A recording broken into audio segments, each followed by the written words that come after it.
चलिए आज की कहानी है 20 के दांत। आज 20 के दांत हम पढ़ेंगे। तो सटीक यहाँ देखना चाहते हैं कि पहले 20 का दांत क्या है। तो 20 के दांत एक कहानी है, निबंध नहीं है। अगर पूछ देगा 20 का दांत क्या है तो कहानी है, निबंध नहीं है, ठीक है, कहानी है, ठीक है। अब इसे देखिए, इस 20 के दांत के राइटर कौन है, लेखक कौन है। इस 20 के दांत के राइटर है नलिन बिलोचन शर्मा, जिसका जन्म हुआ 18 फरवरी 1916 ईस्वी। 18 फरवरी 1916 ईस्वी में नलिन बिलोचन शर्मा का जन्म हुआ, ठीक है।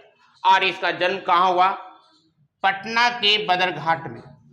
पटना के बदरघाट में हुआ था। यह शुरुआत से भोजपुरी भाषा के रुचि रखते थे, बचपन में से भोजपुरी भाषा जानते थे, ठीक है, यानी भोजपुरी भाषा बोला करते थे। कौन, नलिन बिलोचन शर्मा। कहाँ, बचपन से, ठीक है। इसके पिता का नाम, नलिन बिलोचन शर्मा के पिता का नाम था पंडित रामावतार शर्मा।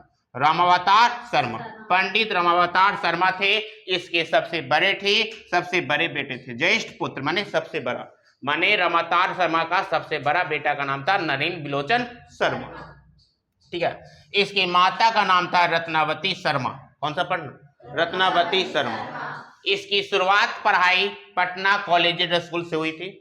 पटना कॉलेजिएट स्कूल से ये पढ़ाई किया, लेकिन ये आगे चलकर पटना विश्वविद्यालय में एडमिशन लिया और वहां से संस्कृत और हिंदी से एमए किया। पटना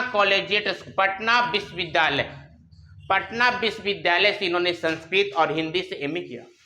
पटना विश्वविद्यालय से इन्होंने संस्कृत और हिंदी से एमए किया, ठीक है। एमए करने के बाद उसके बाद इसे 3 कॉलेज में प्रधान अध्यापक के रूप में नियुक्त हुए।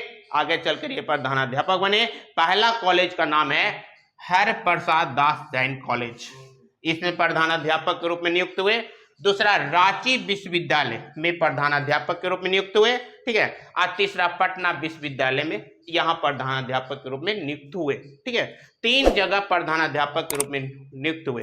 यहाँ से ट्रांसफर होगा तो यहाँ गया रांची विश्वविद्यालय, और यहाँ से ट्रांसफर होगा तो पटना विश्वविद्यालय में नियुक्त हुए। ये 3 जगह यानी 2 जगह ट्रांसफर होकर, 2 कॉलेज से ट्रांसफर होकर पटना विश्वविद्यालय में ये नियुक्त हो गए, ठीक है। आगे देखिए, और उसी में पटना विश्वविद्यालय में 1959 ईस्वी में पटना विश्वविद्यालय के हिंदी विभाग के अध्यक्ष चुने गए। याद रखना, 1959 ईस्वी में, 1959 ईस्वी में पटना विश्वविद्यालय के हिंदी विभाग के अध्यक्ष बने। हिंदी विभाग के अध्यक्ष बन गए, और इस अध्यक्ष बने हुए अवस्था में ही 12 सितंबर 1961 ईस्वी में उसका निधन बना।